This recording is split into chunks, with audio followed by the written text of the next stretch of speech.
I've been doing this for a very long time. I'm not going to say the year, the number, all that jazz, because that's just pitiful to say, in my opinion. My humble opinion. But, I have nothing else in this life that I love doing. So whether AEW brings me back or not, I'm going to keep going. I'm going to keep going until the wheels fall off, because I have nothing else but this. I chose to have nothing else but this. The date was July 4th, 2020, but it wasn't during the day. It was actually very near July 5th. It was pretty late. My son and I were driving down a very dark and rural and remote highway in New Jersey, and we're putting all of our faith in Google Maps and an email we got with a recently updated location. We had just spent the day at GCW's backyard wrestling show, and I was exhausted. Truthfully, after a full day of hanging out and seeing friends and watching wrestling that included moving cars, fireworks, bulldozers, Nasty Leroy, and of course, extremely talented wrestlers, I was wrestled out. But the call wasn't mine to make, because this trip, which was during a high point in the quarantine, of course, was a birthday present for my kid. And if he wanted to go see some ICW in the middle of the night, something he was excited about and something that I had no idea about, well, I guess I thought I'd be a dad and suck it up.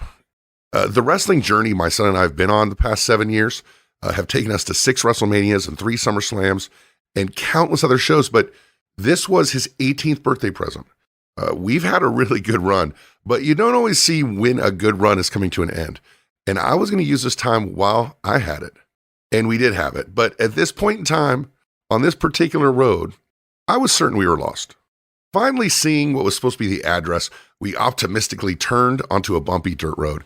After about a quarter mile, we saw someone kind of wearing the requisite uniform of a black wrestling shirt, a fanny pack, jeans, and a mask. And we were relieved to find out that we were at the right place. The show had already started, but we were there. An adaptation to the challenges of 2020. This is what was called a drive-in show. Fans were encouraged to bring lawn chairs or watch from their cars. According to the email, the location had been changed from the less remote location at the last second because of a planned protest and threats by a counter-protest in the same area that day. There's really nothing more 2020 than having to move the violence to another location in the name of safety. As we approached, we could hear a voice on the microphone.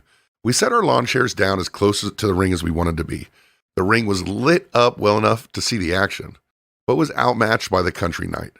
But someone was talking, and the crowd, which might have numbered 50 or maybe up to 200, it's hard to tell, but this crowd was paying attention. "Dad, that's Eddie Kingston," my son said.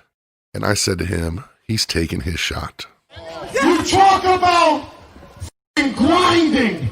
You talk about all this shit, whether it's a work or not, you haven't done nothing. You haven't done nothing. Your blonde hair is fake. Your teeth is fake. You went to acting school. Go back to Arrow. I went to a fighting school. And you talk about open challenge? My man, all the people in your open challenge are children. I'm a grown man. I dare you put me in there with you. Who's Eddie Kingston? Chris Jericho. Eddie Kingston was taking his shot. When you consider the distance between a ring that used chains instead of ropes in a country backyard in Jersey and the bright lights of Daly's Place and TNT television, that shot was a long one. The meaning goes deeper, though, because shot is a term that wrestlers have used to mean what a musician like myself would call a gig. And as far as shots go, this one was far-fetched, but perhaps the most crucial one of Eddie Kingston's career. Because Eddie Kingston, pro wrestler, had just sold his boots to pay his mortgage. I'm almost ashamed to admit I didn't know anything about Eddie Kingston beyond his name. I had seen him wrestle against Masato Tanaka at the WrestleCon show in New York City on Mania weekend, and the next day had a conversation with Conrad Thompson, and over breakfast he was telling me that Eddie Kingston and Mance Warner were 2 guys that he thought had a lot of potential on the independent scene and were the 2 names on the top of his head when we were talking. But that was it. That's all I really knew. But because of what Conrad said and because of what I saw him wrestle Masato Tanaka, it did register to me that he was someone to keep an eye on. especially when he appeared on NWA Power. My son knew who Eddie was and was a fan because he is a much bigger fan of the independent scene than I am. But for, I'd say, quote unquote, mass consumption fans like myself, and even wrestlers who have wrestled everywhere and everyone over the last 30 years, like Chris Jericho has, Eddie Kingston seemed to have slipped between the cracks. Eddie Kingston was trained and began wrestling with IWF in New Jersey, though he does credit Mike Quackenbush as being his original trainer. Eddie and his tag partner went to Quackenbush's promotion, Shakara, which was, of course, closed in June of 2020 in the wake of a lot of speaking out allegations against Quackenbush. But Eddie Kingston went there in 2002 after getting fired from his IWF for what Kingston said was the result of several disagreements he had with the company's owner in and out of the ring. Shakira is kind of a juxtaposition, which is it's a fun, cartoonish, high concept and irreverent promotion, but it's also the source of world class training by Quackenbush and others, including Chris Hero, that launched the careers of Orange Cassidy, Chucky T, Brody Lee, and many others. It was in Shakara, amongst the many, many luchador characters, comedy and infamous trios tournaments where Kingston would perform off and on for 14 years, as well as hold Shakara's world title, the Grand Championship, for over 900 days. Still, Shakara was a promotion in Philadelphia, which was a city that's never at a loss for weekend shows and promotions. And also, when you consider the time period, as well as the exploding tri-state area scene, it was easy for Shakara, as different as it was, and Eddie Kingston, with his grounded wrestling style and his old school promo manner, to get lost in the shuffle. The promotion that many associate Kingston with, and kind of the storyline basis for his current feud with Jon Moxley, is CZW, which is a Northeast organization that young Eddie Kingston started working with in 2004. Now, CZW is remembered for a few things. It's the launching pad for a lot of young wrestlers who are now really well-known names. It's known for being part of one of the most fondly remembered indie storylines in its feud with Ring of Honor, and it's known for its hardcore deathmatch wrestling, which is continued today with former CZW referee Brett Lauderdale's promotion, GCW, which is the fine promotion behind the backyard wrestling show we attended on July 4th. While the name Eddie Kingston is not as synonymous as others with the developing deathmatch movement at the time that took hold in CZW, there is no shortage of YouTube videos showing his matches there, complete with Kingston paying his dues in blood. It was in CZW as part of the Ring of Honor CZW feud. By the way, it was a fascinating storyline. It's well worth checking out. But it was in that feud where Eddie Kingston wrestled some of his first high-profile matches, culminating in a War Game style match at Ring of Honor's Death Before Dishonor 4 in 2006. The feud, which certainly deserved a bigger audience than it received, featured wrestlers that would go on to become celebrated indie legends like Chris Hero. Of course, Chris did a lot more stuff besides that, but also guys like Necro Butcher, household names such as Cesaro, Daniel Bryan, Samoa Joe, and Kevin Owens, amongst others, and also wrestlers you might know, but who are known now for being behind the scenes like Adam Pearce and BJ Whitmer. Eddie Kingston, though, seemed to have kind of gone through unnoticed yet again. I was fat and I had a big mouth. Eddie Kingston. Truthfully, it appears that Eddie Kingston was in and out of both CZW and Chikara for a number of years, as neither promotion really lended itself to full-time wrestling occupation. Kingston has said he has done construction, quote, all of his life, unquote, and actually held a welding license, which is an occupation he was thinking of getting back into in 2019. Kingston also had some short and infrequent runs with Ring of Honor. Chris Jericho, in interviewing Kingston, was attempting to be nice when he started saying that sometimes wrestlers, through no fault of their own, just by pure happenstance, don't hit the big time. But Kingston interrupted him. He said, I know why. He said, I was fat. Weighing now somewhere between, I'd say, 230 and 240 pounds, Kingston had let his weight rise to almost 300 pounds. He also said that his big mouth and bad attitude contributed to him not getting the same chances that others received that he might have received if he didn't have those things. He takes full responsibility, and he won't hear of any excuses. But there's obviously something there at the time with Eddie Kingston. He was talented in the ring, sure. Holding your own and making your name against the best in the world assumes that.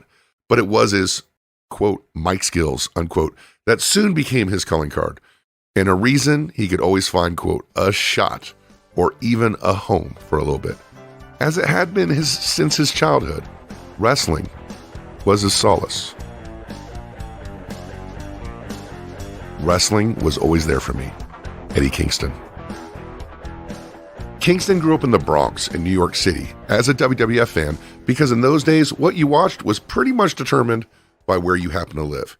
He was, and for those of us who know, there's really no past tense in this description because he really is a self-described street kid and one who has dealt with addiction issues, not just his own, but those around him as well. Wrestling, as it was for a lot of us, myself included, who grew up in chaotic and challenging environments, was his escape. As a young fan, he cheered the heels and hated Hulkamania, but he was drawn to two types of wrestlers, those who could work and those who could talk. Bret Hart was one of his heroes as a young fan, and someone he always refers to as one of his all-time favorites. The short time that Kingston stopped being a fan was partially due to becoming a teenager and growing up, but he also mentions that it was when Shawn Michaels beat Bret for the title, and as a result, he lost interest. And nothing really exemplifies this Bret Hart influence more than that Bret Hart-like nod he made to the crowd when he formed his AEW faction with the Lucha Bros and the Butcher and the Blade this summer. It was the perfect homage. The other hero/influence that Kingston mentions often is Hot Stuff Eddie Gilbert. For those who don't know, Eddie Gilbert was almost Eddie Kingston-like in his ability to go to a territory, get heat, get attention, and then leave. Ironies aside, though, Eddie Gilbert could talk. Without his promos, Eddie Gilbert was just another guy.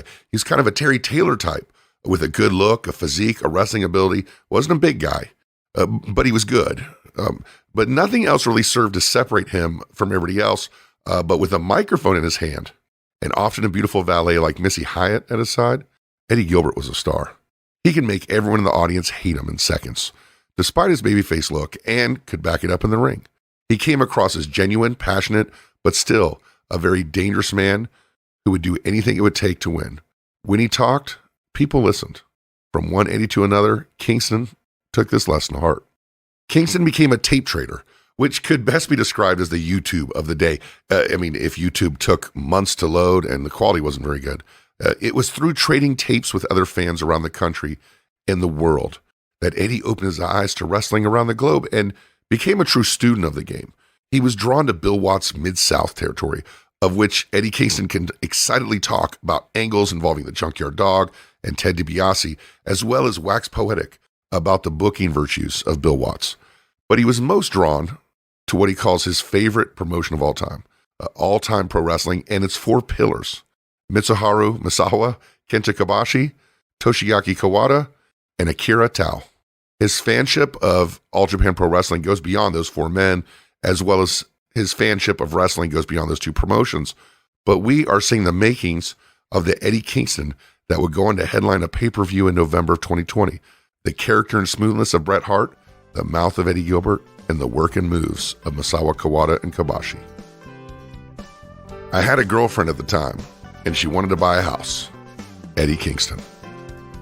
CZW and Shakara, fine as they were in their heyday, were no places to get noticed by your typical wrestling fan. And Eddie had gotten some attention in short runs in Impact, Ring of Honor, and various stints in indie promotions, including a young PWG. But for most wrestling fans, they got their first glimpse of Eddie Kingston when he appeared alongside Santana and Ortiz as the new LAX. It's kind of worth mentioning, right, that Santana and Ortiz are exceptions to that rule that anything new, like a new version of a tag team or stable, is a bad idea. No one ever talks about they're kind of an exception, but they definitely are, right? But Eddie debuted as their mouthpiece. Eddie being used on the mic with them and is part of an angle where he attacked Konnan to switch sides to represent the OG LAX of Hernandez and Homicide is definitely worth checking out and shows off the charisma and polish that Kingston was developing at this point in his career. As compelling as the storyline was, Kingston had little interest in working for Impact. Well, he did have a little interest. He had a love interest. And that love interest was his girlfriend, who at the time worked in the office at Impact Wrestling. And she wanted a house. Eddie took the gig at Impact so he could buy one for them to live in. But it didn't take long before he decided Impact was not for him, and he was in the alumni section soon thereafter. If your body can still handle it, but you retire, then you quit. Eddie Kingston. After leaving Impact, Eddie made a decision. It was 2019, and Eddie knew he was going to leave the business. He was going to quit and just disappear. Always considering himself a loner, he wasn't even going to tell anyone where he was going or what he was going to do. But he was going to go somewhere, maybe Seattle. He thought he might do construction again and get his welding license back. But he's definitely going to retire. Quit. But then his brother had a baby, a son. Now, Kingston never got married. He never had kids. But this kid, his nephew, meant everything to him. This was a chance for his legacy to mean something to somebody besides himself. Suddenly, he found a reason to wrestle again. Not only did he want to wrestle long enough for his nephew to see him wrestle one day, but he dreamed of a day where his nephew could brag about him being a pro wrestler at school and his friends not to believe him and look it up and then see the proud nephew be proven right. After his brother had another child, this time a girl, Eddie's fate was sealed. He was back for good. But where that exactly would be would have to be determined. And where would that be? Probably on the independent scene where strong appearances on NWA Power gave him a little more relevance, if not a little more drawing power. He was booked pretty regularly in the States and abroad, and it was abroad in the UK, where his new dream seemingly came tumbling down because COVID. Kingston was in danger of being stuck over there, actually, and made it back to Florida just in the nick of time, like literally the day of, before borders were closed, and travel home after that would be next to impossible. But his bookings, because of COVID, were now gone. His new dedication to wrestling seemed unlikelier by the second, as he had to do the unthinkable to pay his mortgage. He had to sell his gear, some old promo pics, and most gut-wrenching and symbolic of all, his boots. There simply was no income, and in an irony reminiscent of the gift of the Magi, Eddie sold his boots to keep his house. But by selling his boots, he had all but assured he wouldn't be able to keep it for long. So the mood that we saw Eddie Kingston in at the IWC show, surrounded by a night sky, ropes made of chains, and broken light bulbs, is one of anger. Anger that had come to this. Anger that he had sold his boots. Anger that COVID had taken his dream when he had found a new passion to fuel it. But he was given the one weapon he had, the one difference maker he possessed in his life. He had a microphone. He wielded that weapon to take his shot. He called out Zack Sabre Jr., who he was supposed to face on his canceled England trip. He challenged NWA champion Nick Aldis because Kingston still had ties to the NWA. But then the Hail Mary, perhaps buoyed by the unlikely occurrence of independent wrestling star Warhorse getting a shot at the TNT title due to an online fan movement. Eddie took the longest shot of all. He called out Cody Rhodes. What's the worst thing that could happen? You couldn't last a day in my shoes. So you don't tell me nothing about grinding. You talk about the sport of pro wrestling? That's a joke. Because every person you faced has been a child. I am a grown-ass man. And I will put you in the ground and smile. In the world of independent wrestling, a year can go by in a minute, and a lifetime can be made in a second. Less than 3 weeks after seeing Eddie Kingston in, and I mean this without disrespect, the most indie of environments possible, Eddie Kingston was on our TV on TNT, cutting an incredible promo and giving Cody Rhodes a match unlike many had seen on TNT before. There were thumbtacks, and there was blood in prime time. Much credit should be given to Cody for not just adopting an attitude like, quote, we will give him his shot on TV, but that's it, unquote. But instead, giving Kingston an opportunity to shine. The fact that he had a long and grueling match with the uber face of AEW, Cody, went a long way to showing the audience, as well as those within AEW, the credibility that lived within Kingston, and the fact that Eddie could be an asset to the company. After a career of watching friends and coworkers get their shot, the next few weeks must have been a whirlwind because everything was happening. The hashtag Sign Eddie Kingston was trending. WWE called him, and not just with the usual talk of him being an agent or a coach that he was previously uninterested in because he felt it would make him bitter and unable, therefore, to be as selfless as those jobs would entail. But this time when they called, they wanted him as a talent. AEW wanted him too, and they offered him a contract. Kingston has said that his mother helped him decide just where he should be. And when he told his parents where he was going and that he got a contract, his father yelled out an affirmation that wasn't just congrats, but one that would be meaningful to the King of New York, Eddie Kingston. His dad simply said, Bronx represent. That was enough for Eddie. He knew he made it. On Dynamite, the Eddie Kingston character, who he describes as Eddie Kingston at 17, turned up, had a title match against the AEW World Champion, Jon Moxley, someone who he had shared the ring with in his early days in CCW. He formed an effective and relevant faction with the Lucha Bros and Butcher and Blade, which gave 4 extremely talented wrestlers who actually seem to sometimes have trouble getting on TV in the talent-rich field of AEW a well-deserved chance to shine. He did very well in the Battle Royal, often an indicator of what a company thinks of the importance or place on the card of certain wrestlers. By all indications, in a very short time, Kingston had made his mark on Dynamite. Wrestling was always there for him, but he was now there for wrestling. His maturity, experience, ability, and physical and mental shape converged with circumstances and the fearless belief to keep taking his shot to create, finally, a wrestling home for Eddie Kingston. This Saturday night on pay-per-view, Eddie Kingston challenges Jon Moxley for the AEW World Heavyweight title at AEW's Full Gear in a I Quit match. There are a lot of other great matches on this card, in particular FTR with their amazing theme song. Okay, fine, it's my song, but still, versus the Young Bucks. That particular match has been set up for years, and many, including my son and I, are looking very much forward to that one. But from working matches, threading a line between anonymity and greatness, to almost quitting, to finding a new impetus in his niece and nephew to continue, that would be enough of a story for anyone to say that the unlikely rise of Eddie Kingston is the story of the year. But this man sold his boots to save his house, likely saying goodbye to wrestling just a few short months before headlining a card for the second biggest wrestling promotion today.